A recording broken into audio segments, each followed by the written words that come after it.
is where are you finding your potential customers? So Amy, please share. All right, I feel like I got the award, right?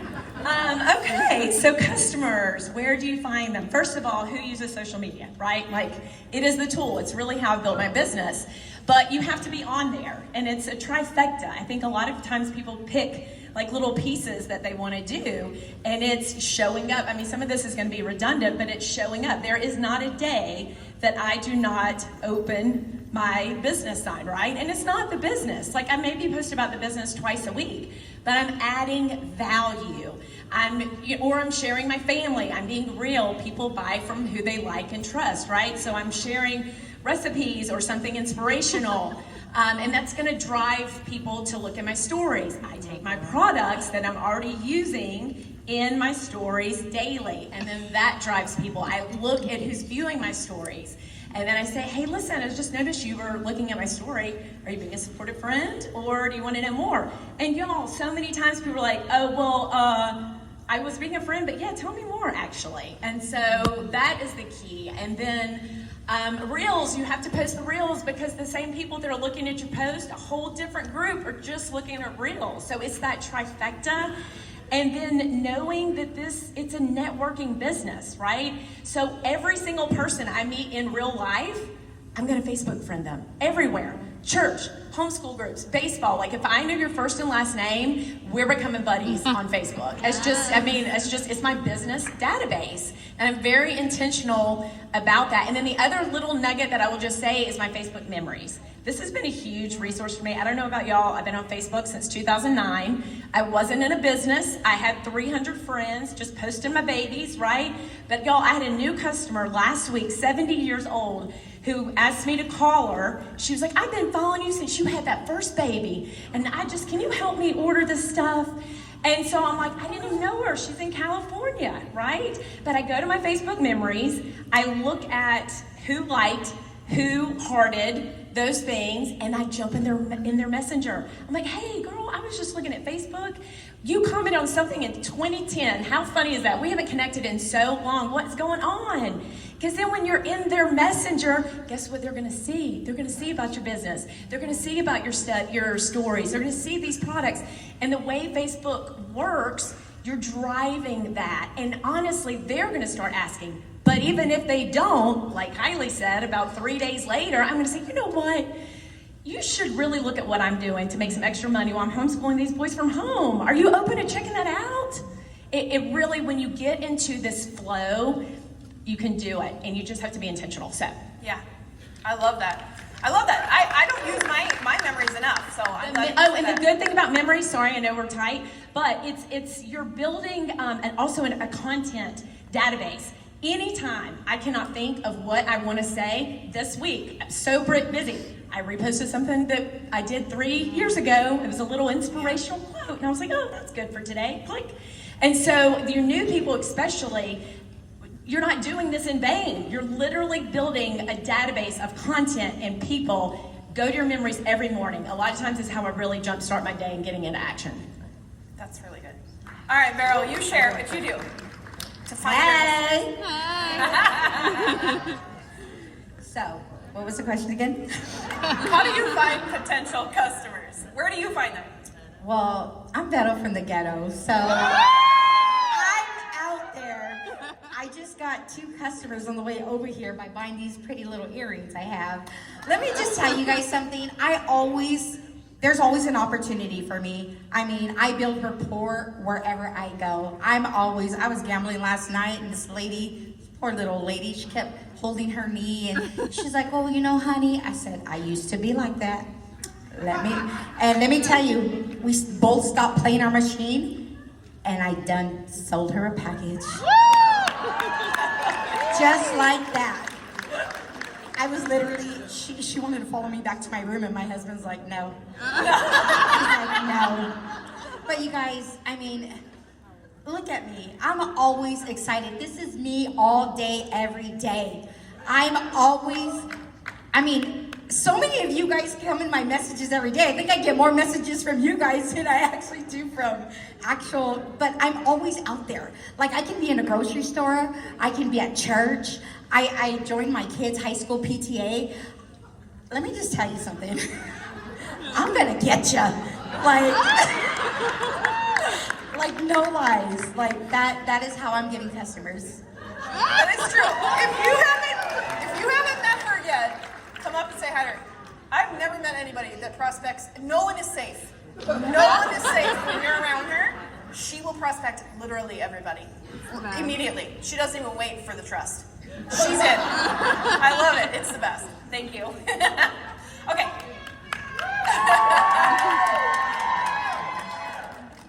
Hello, y'all.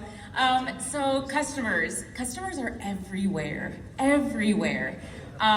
We build a lot on social media because I decided, probably 8 years ago that I was gonna put my life out there. And so we've always just, our kids, what we're doing, and people have started following. And guess what? People are gonna be friends with you on Facebook, and they're gonna follow because they relate to you.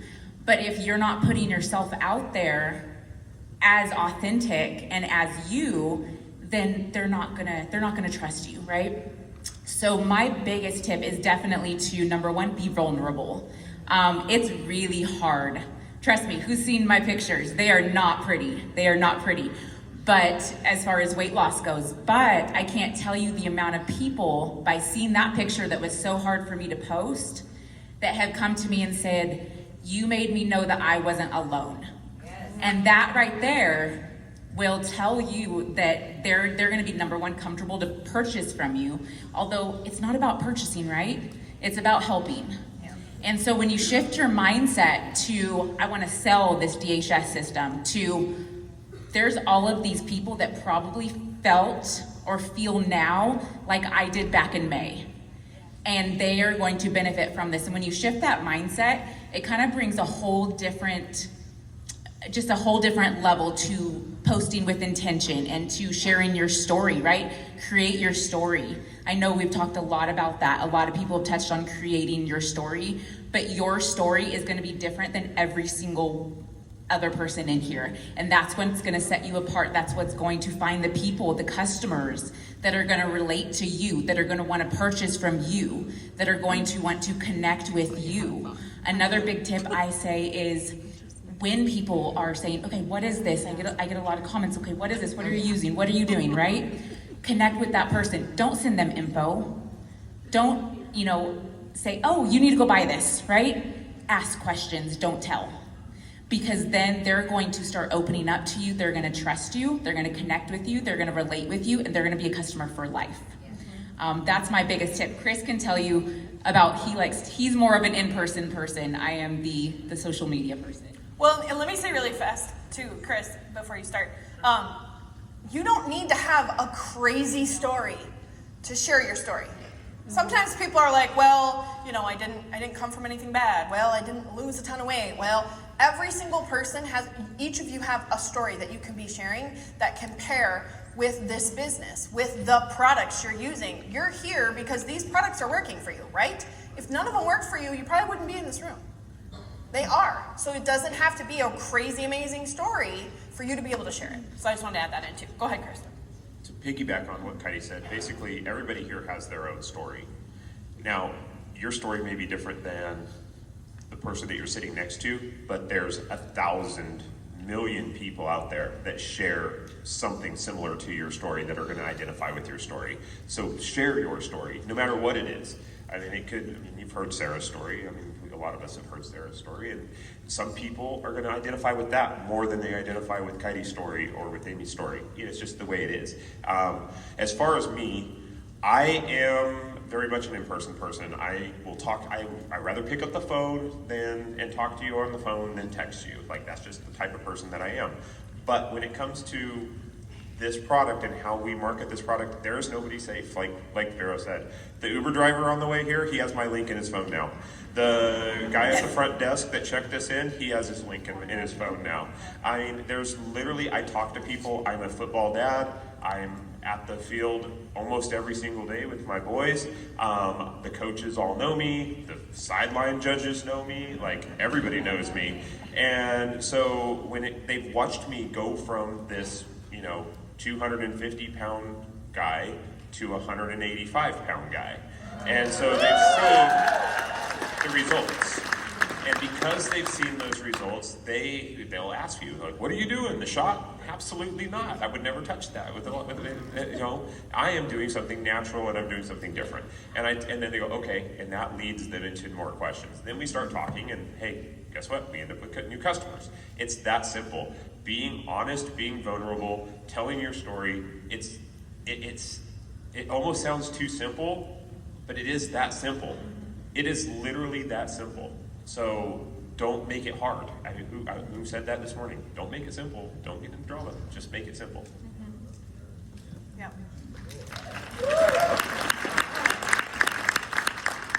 Again, kind of piggybacking on everything they've said, there's people everywhere, guys, everywhere. So if you are not active, have a lot of followers, like she said, she didn't have a lot of followers or friends out front. Anywhere you go, like she said, grocery stores, schools, activities, anything you're doing, people can relate to you in so many different areas. So yes, I do get a lot of people from Facebook, but again, I'm kind of like Chris. I'm more of a people person, in person. I would rather talk to someone on the phone. I have a lot of older clients that prefer that. So you kind of have to figure out your clientele. You'll have people that want to do the voice clips, want to do the messaging, want to do the phone calls. So it just kind of depends on your person and how you are. And the main thing is you just have to be real. You've got to be real with people. If you're not real, they're not going to be able to relate to you. They're not going to, again, trust you, as you've heard that from so many people today. Just putting yourself out there. So the more you are available, the more you are apparent to everyone, whether it be on Facebook or TikTok or whatever your jam may be. You've got to show that excitement. You've got to be available at all times and just let people know what you've got your hands on and talk about it. Again, if you don't have your open sign on, nobody knows what you've got your hands on. Yeah, that's true. I'm going to actually ask you the next question too. Okay. So I think one of the big things that people struggle with is, obviously we know that the fortune's in the follow-up, right? We know that. We know that you literally have to continue to follow up with somebody. I follow up with people until they pass away. If I get the obit, fine. Then we can be done talking. But other than that, we're going to continue to have conversations. Even if I stop asking you about the product, we're going to still have conversation. And so, for a bit. And so, what do you do how do you do your follow-up? What's your verbiage for follow-up, especially if, let's say, they were interested, because I know this happens a lot. They were interested and then they go dark. Mm-hmm. They're no longer responding to you. What do you do with that? Okay, there's several different ways you can approach this. So like she said, till you see their obituary, whatever. A lot of times people are like that. You will have customers that'll come at you and literally send them a link. They purchase the same day within 10 minutes. And I'm like, man, that was easy. And then you've got people that you have to work on that literally will ghost you, that ask you for the link, and then you're like, where did you go? What's going on? So again, you just have to follow up. I usually do, after the first message, we've kind of gotten in each other's inboxes, I will message them about 2 days later and say, hey, did you have a chance to check that link out? Did it work for you? What are your questions? What did you love? What can I help you with? Sometimes they reply back, sometimes they don't, right? So if not, I follow up again the next day. And I kind of reiterate what I just said. Again, if we're not where we're going, and you know they need this product. They've reached out to you, they've told you their life story, they need this product. And the thing is, I will say, it's about them, not about you. So make sure that you are relaying that as well, that you're not wanting that sale, that you're not pressuring them in that way, because then they'll feel like they're a number. You don't want them to feel that way. So with that being said, sometimes I'll come back, depending on their personality and how well I know them, I'll be like, are you still there? Hello? Are you sick? Do I need to come check on you? What's going on? Oh, just playing, I was just checking in, seeing when we can get you to feeling better. Let's get this order today so it can be on its way to you tomorrow. Things such as that. So you can kind of fix your verbiage how you need to depending on the person, because obviously you should have already made a relationship with them and you kind of know their relationship. So you're not just throwing something out there at them. Yeah, that's good. Do I need to repeat it? No. Okay. So when somebody starts to go dark on you, She hit it on the head right there. It's, you know, you got to play that nice. If you start to pressure somebody, they're gonna. I mean, just think how you feel when you get pressured. If you go to a car lot and you're getting pressured to buy a car that you're not really sure that you want, and they start to push back, right? And so you don't want to enter that stage of a relationship with a possible new customer where somebody's pushing you back. You want to have them invite you in. So it's really important in that aspect to basically take what they're saying, and what I learned many, many years ago in the corporate world is actively listen to them. And what are they telling you? What are they saying? What are they saying about their health? What are they saying about their life? What are they saying about their circumstances and what their kids and what are they dealing with and all those types of things? And actively listen to that. And then come back with some sort of a possible solution. And sometimes that solution might just be, you know what, you need to take a little bit of time for yourself. And sometimes that solution is, you know what, you sound like you're in the need of making a few extra bucks, and this could really help you make a few extra bucks. That's for the associate side. Or they're having health issues, and you say, you know what, this could really help you, and maybe that might make you feel better and give you some of that freedom back that you may be having issues with because you're spending so much time at a doctor or so much whatever. So you can literally tailor your responses if you actively listen to what they're saying to you. Yeah, that's good. I would say, I want to talk about a couple different follow-ups, because there's different types of follow-ups, right? We want to grab new customers, but we also want to retain those customers we already have. And I think that's a really big part of the follow-up, right? Following up with the new customers that haven't ordered yet, but those customers that are already on the products, they need to have just as much time. And so I would say, set a dedicated time, whatever day of the week it is, and literally get out your customer list and go back to each customer and literally ask them, how are you doing? How are you feeling? What are you loving? Has this been helping your whatever they were dealing with, right? And get them to open up. Will some of them not answer you? Absolutely. But guess what? The next week, go back and do it again. I can't say how important that is from the moment that they do order those products from you to reaching out to them saying, oh my gosh, I am so excited that you are going to finally try this. Here's some great getting started tips. Put it in your notes. Do a guide, whatever products, for all the different products, right? And to say, you know, a lot of times the one I send is, if you have this product, this is how I love to take it. Now we can adapt it to what your body needs, right? But give them personal guidance, because guess what? That's gonna build that relationship with that customer even stronger. And they're going to come back to you if they're having a problem. They're going to come back to you if they have a question, instead of feeling like they're just out there alone, right? They can go order anything from any website and not have that personal connection. So make it a point of why, that they know why they ordered from you. As far as following up with potential leads, right? People that comment on your post, people that send you a message. Chris, I love what he said, and I was kind of going to go down that route about, again, coming back to asking questions. Don't make it about you trying to sell something to them. Don't make it about you trying to just give them information. Ask them, why do you want to try this? Like, what intrigued you to comment on my post? What intrigued you to send me a message? And then listen and get to know that person, because guess what? The next time, if they don't order right away, when you do go back to that messenger and you send them another message like, hey, just checking up, you know, have you thought about more of that, or anything like that, they're going to be more likely to respond to you because you've already started building that relationship with them. And I think that's a huge part of follow-up. Go ahead, lady. We're still on ghosting, right? Yes. Do you really think that a lot of people ghost me? I mean, I wasn't lying to you guys when I say I'm coming for you. But if I know you, I'm coming to your house. I'm gonna knock on your door. I'm gonna invite you out for coffee. Like, I'm not even lying to you guys. I have product on me all the time. So if there's something you guys wanna try, my store is literally open. Like, I've got every type of sample you can think of.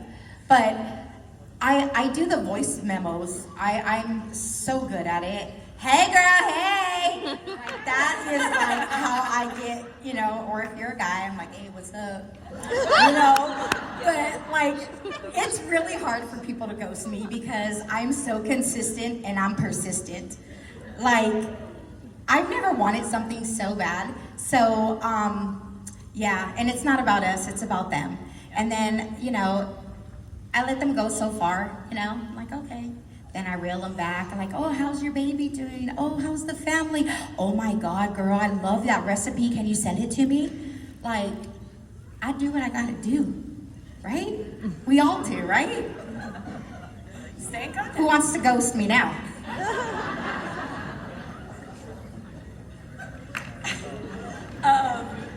So many of these things I was going to say, especially the question. The questions are the key. The questions are the key to closing, because at the follow-up point, you already know that they're interested in what you've got your hands on, right? And so if you've asked them right out, in the beginning, hey, listen, why, I always say, if you had a magic wand, it could change something about your health. What is it? Even if they ask me about the DHS system, like, well, what is it? Well, maybe it's energy and weight loss. Well, then as I'm following up, I learned a long time ago, you follow up with value. You don't just, hey, just checking in. What's going on, girl? Right? You follow up with intention. So it's, hey, listen, I haven't heard from you in a couple of days. I know that you need this energy or need better energy. I know that you're wanting to get started on weight loss. Holidays are coming. Let's get you ordered so that you can start feeling better and be a better mom for your kids or whatever it is. But you use the intel that you've gained from the questions to help to close them, because then that also tells them you're listening to them, right? You care. You're creating that trust thing. I also am big into, if I followed up once after I've sent them the link, which by the way, no one orders hardly on the first time, right? Like, you've got to keep following up. And so then I share testimony. I find a testimony in our ATM group that matches energy and weight loss. We'll just keep on that subject. And I screenshot it and I drop it in their messenger and say, hey, listen, I saw this testimony today. Totally reminded me of you. Can we go and get you started on this so this could be your story too? Okay? Then they may ghost me. Let's just pretend that they do. Guess what? I'm haunting them on social media. They are on my list. I am commenting on everything they've done. I'm like, they can't not see me, but in a different non-business way. And then I'm jumping in their message. Maybe they've posted something about Susie, who was on the baseball field. Then I'm in their messenger. Oh my gosh, my kid plays soccer too. That's so fun. Da, da, da. I'm thinking of ways constantly to keep connecting with them, not about the business. Maybe I found a new recipe that has helped me, or a book on my hormones, and they had talked about that. How can you consistently add value outside this business? This is a networking business. It's human connection. And when people know that you care about them and you're not just trying to get that sale, it's going to peak. And sometimes, y'all, they're just busy. And I say that too. I'm like, hey, listen, I know you want to feel better. I want it, but we can't do it without this. Life is busy. Why don't you send me your info? I'll get your order in for you. And that way it'll be done. Sound good? Y'all, so many times they're like, yes. Because here's the deal, that's how I am. If someone tells me they will take my info so I can order something, I'm like, thank you, please. I've got a guy with health insurance. He has followed up with me, and I was thinking about him. I'm like, more of us need to do. He's followed up with me almost every other day. And guess what? I've been ghosting him every day. Not because I don't want the plan. I want it. I just haven't had time to deal with it. So quit making it about you and that you think that they're annoyed with you or think that you're being spammy. They're just living their life, and until they tell you they don't want it, to leave them alone or they died, you just keep on. But think of ways to add value. Think of things. Every time you don't want to be in there just about the business, you got to sprinkle in some other stuff too. Yeah, I absolutely love that. And that was exactly what I was going to say too. Because sometimes people are like, nobody's liking my posts. They're ignoring me in Messenger. How many posts do we scroll by on the average without ever liking, loving, or commenting? I mean, if you sat on your phone right now for 30 seconds, I bet you would fly through 20, 30 of them, right? They're being seen. It's the same thing as in Messenger. Like, we don't know what's going on in their life. I'm the same way. I get so busy, I feel terrible when I have ghosted somebody because I'm like, I gotta get that done. Assume that. Mm-hmm. Not that they don't want your stuff and not that you're bothering them. Assume that instead. So, okay, we're out of time. Thank you guys so much for having, thank my panel.